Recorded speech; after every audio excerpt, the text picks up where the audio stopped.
How do we, if we already are, exit, if we already are in, exit World War III?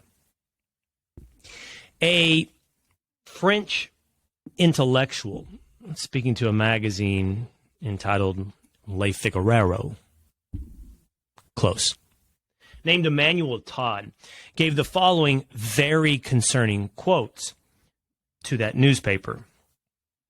He said, in regards to the war in Ukraine, that it is evident that the conflict, initially a limited territorial war, has evolved into a global economic confrontation between the whole of the West on one side and Russia backed by China on the other.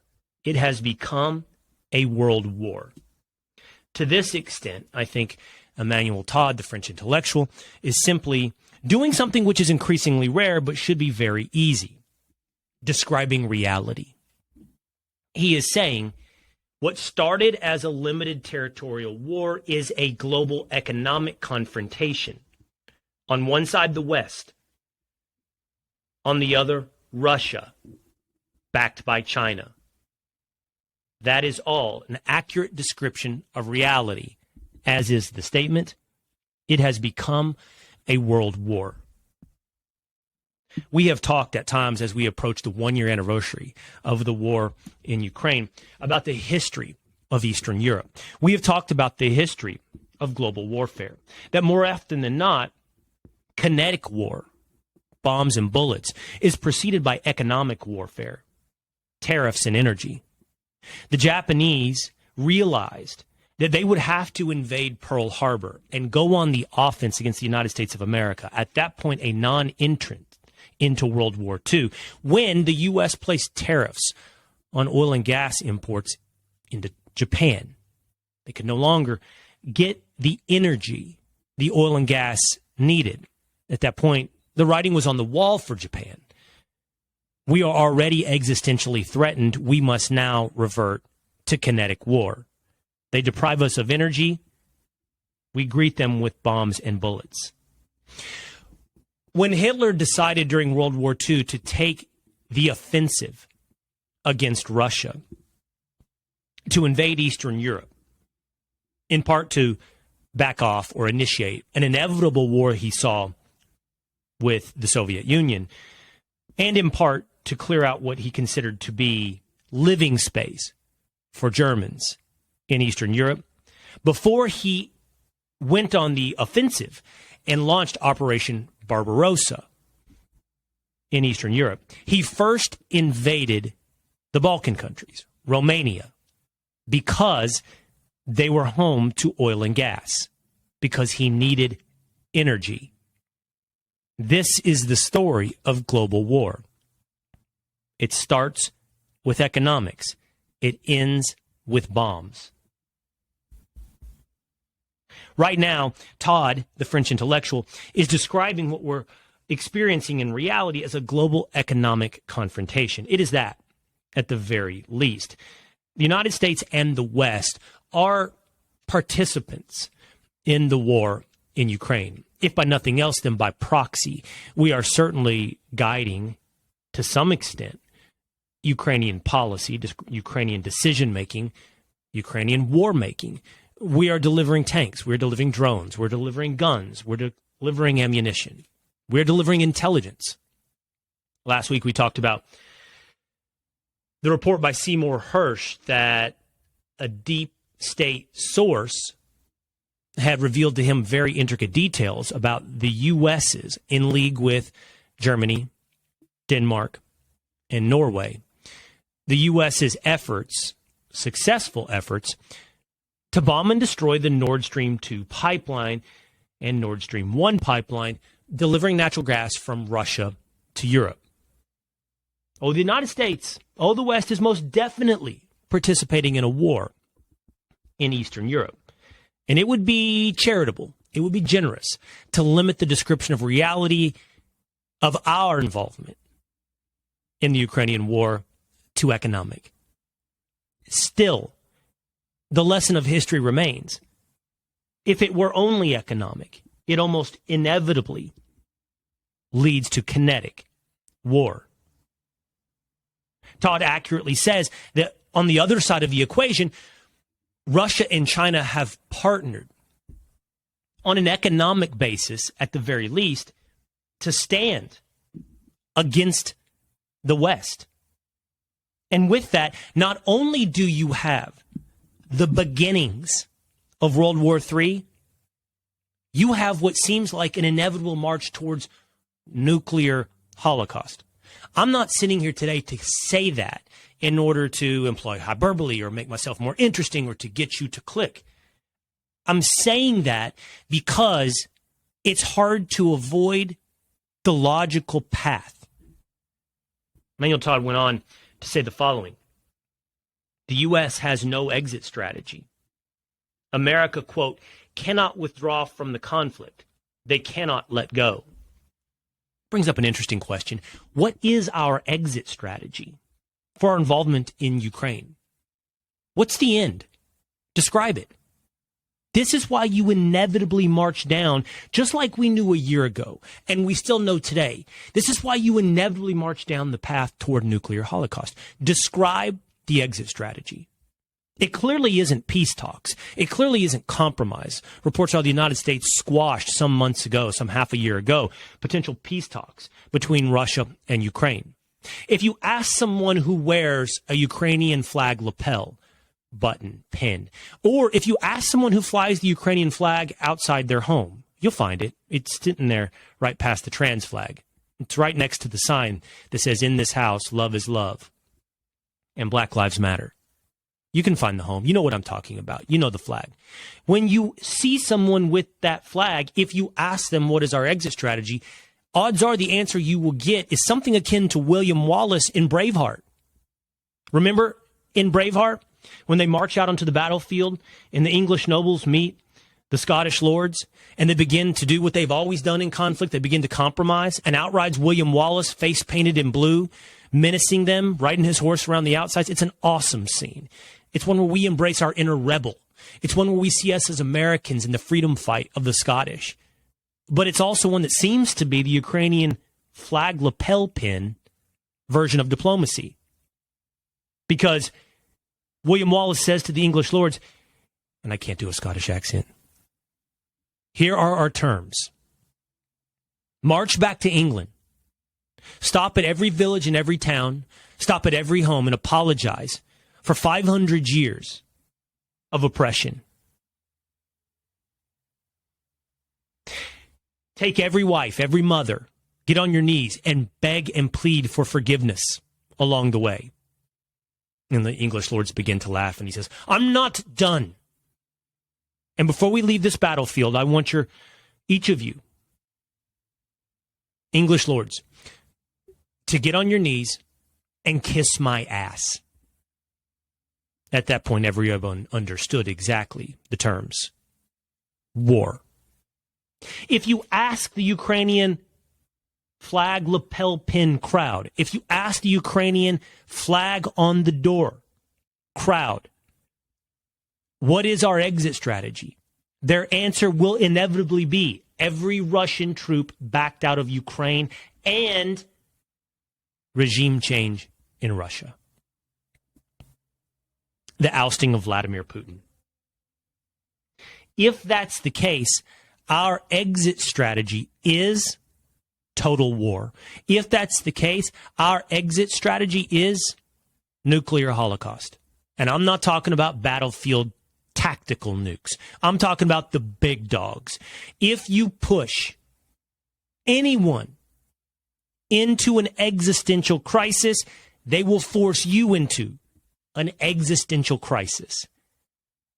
You know what we mean by existential. I don't mean to be pedantic, but sometimes that gets lost in sort of philosophy 101. Existential, meaning whether or not they will continue to exist. Let's say Vladimir Putin is the madman that he is accused. You might not try to find out what a madman does when backed into a corner. That reminds me of a scene in Mad Men when Don Draper is sitting there and his past full of lies, his fake identity has been outed. And there's a man sitting across the desk from him who says, I know exactly who you are. I know exactly what you did. I can't remember. Did he kill a fellow soldier in World War II and assume his identity? Or did he just take a fallen soldier's identity? Whatever he did, it was nefarious. And this man says, I know exactly what you did. And Don Draper sits there quietly. And at the end, he goes, if I am the person that you describe me to be, if what you say is true, the last thing I would do would be to sit in his office across from him arrogantly and tell him that you know who he is. The last thing I would do, if I am the man you describe, is mess with me. If Vladimir Putin is the madman you describe, the last thing you want to do is push him into an existential corner when he's sitting there on top of a nuclear arsenal. What is our exit strategy? Finally, Emmanuel Todd, the French intellectual, said this I found fascinating in the newspaper. He said, this is why we are now in an endless war, in a confrontation whose outcome must be collapse of one or the other. Whose outcome must be collapse of one or the other, the existential war. But the one that benefits from this war is not to have it end in nuclear holocaust. That's to no one's benefit. But 1984 style, to devolve into perpetual war, endless war. What is the name of the country in 1984? East Asia? In West Eurasia? I can't remember. But the famous line from 1984, forgiving me for getting the names wrong, is East Asia has always been at war with West Eurasia. Endless war, where neither side can afford to compromise or find peace, isn't really much of a projection. In a way, isn't it what we've had for much of the last century? No victories, no defeats. From Korea to Vietnam to Iraq 1 and Iraq 2 to Afghanistan, no victories, no defeats, just bloodletting, war making, money printing, power justifying, existential for the politicians, endless war. How do we get out? What is our exit strategy of an endless World War III? Story number 2. It's all a distraction, and a distraction peddled by China. I don't really know what to make of what's being described as the Chernobyl-like crisis in East Palestine, Ohio. On February 3rd of this month, 50 train cars derailed and crashed in Ohio, somewhere near the Ohio-Pennsylvania line. Those 50 cars spilled toxic chemicals all over the environment. In what was described as a controlled burn, authorities chose to create what looks like a toxic cloud, a plume of black smoke rising up above eastern Ohio. It truly does, even in the beginning, begin to resemble some type of Chernobyl. From there, locals have been complaining about air quality, ability to breathe, reports of pets dying, fish coming up dead in streams. Politicians, authorities have given us their word. No. The air has been tested on numerous occasions. It's fine. But if you see an aerial shot of what's taken place there in East Palestine, it looks awful. It looks dystopian. It looks like Chernobyl. Meanwhile, our transportation secretary, Pete Buttigieg, who had, as many have pointed out, no relevant experience at the job, only satisfied a diversity quota of being gay Hasn't had much to say beyond a few tweets, and also gave some statements on the necessity to have diversity in hiring practices for construction. I can't sit here and tell you that what's happened, the derailment or the burn-off afterwards, land at the feet of Pete Buttigieg. I don't know what to make of this story out of Ohio. But what I can tell you also with some confidence is the solution also is not found at the feet of Pete Buttigieg. Leadership in politics is not simply about the avoidance of blame. It's about the ability to help, to be remedial, to find solutions, to lead. We are a fundamentally unserious nation, consistently addicted to distraction. You know, I don't know what's going on over our airspace. I don't know who's flying balloons or cylindrical objects with weird propulsion devices. I don't know if it's China. I don't know if it's a foreign adversary. Hell, I don't know if it's alien. I don't know what's going on, but I know they like to talk about it. And it makes me wonder if it's not just another one of our distractions from the things that are definitely happening in our life. Our economy is sitting on a teeter's edge. It's something we never want to talk about, much less think about. But our economy is sitting on a razor's edge. Disinflation, inflation, unemployment, recession. But we're distracted from that. We're distracted from the loss of currency values right now across the globe, Lebanon, Argentina, because we're addicted to distraction. Most of those distractions are peddled to us, not coincidentally, but intentionally, by one of the members of our never-ending World War III, China. They peddle distraction to us through dopamine hits of various apps, most obviously TikTok, where we can pay attention to what's important in 15-second increments. They peddle intentionally fentanyl across our southern border so that our children not overdose, but are poisoned by a drug they never intended to take. We're invaded by the purchase of farmland all across this country, not by domestic individuals or domestic corporations, but by foreign Chinese corporations. We're distracted by the greed of the money going into the American university system by Chinese dollars, most notably, as just an illustration, as an example of the funding of the Penn Library, Penn Biden Center at the University of Pennsylvania. Hundreds of millions of dollars from China. We're dependent on products, including pharmaceuticals, most importantly pharmaceuticals, from China. All that distraction, all that dopamine, all those drugs result in us dependent upon a global adversary. They're our pusher. And we're distracted by our momentary diversions sold to us at the corner by China. And it doesn't end there. They haven't just invaded our university system, our farmlands, our products, our pharmaceuticals, our social media, our southern border. They've invaded our politics.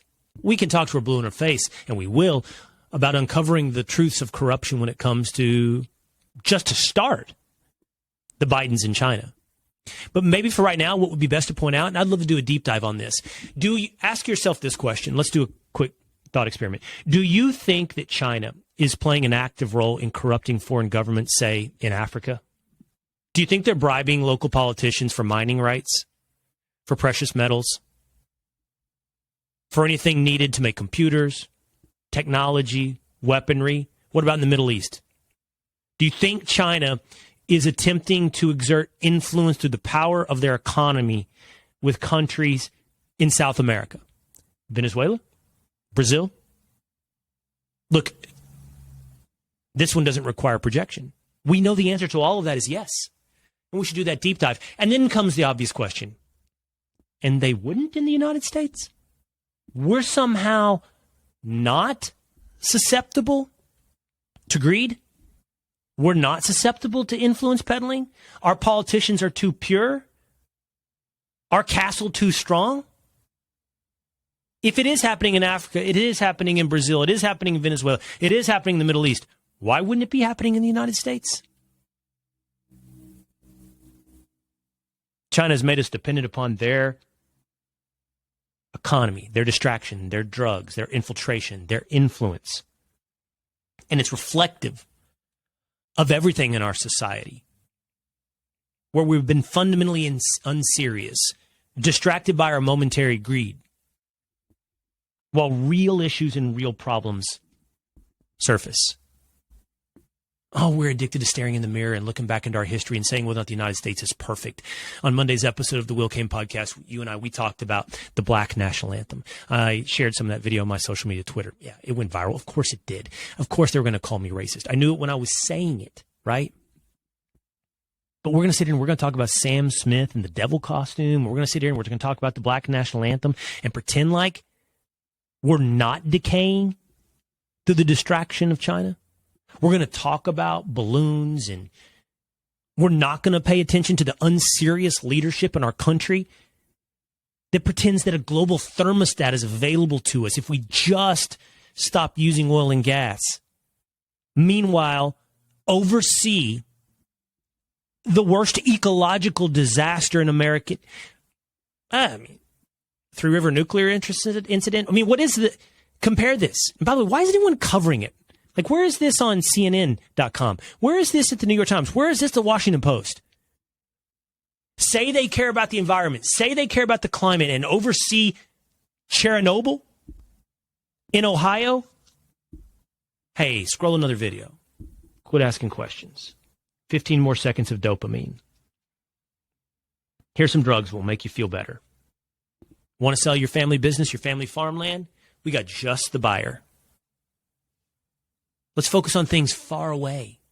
Climate change, not close to home, East Palestine, Ohio. I don't know what to make of this story right now, but I do know this. It does illustrate our fundamental unseriousness, which we do have to own, including me, on an individual basis. And then by extension, all of our fundamental unseriousness in putting into place these unserious leaders. Hey, it's Will Cain. Click here to subscribe to the Fox News channel on YouTube. It's the best way to get our latest interviews and highlights. And click to subscribe to the Will Cain Podcast for full episodes right now.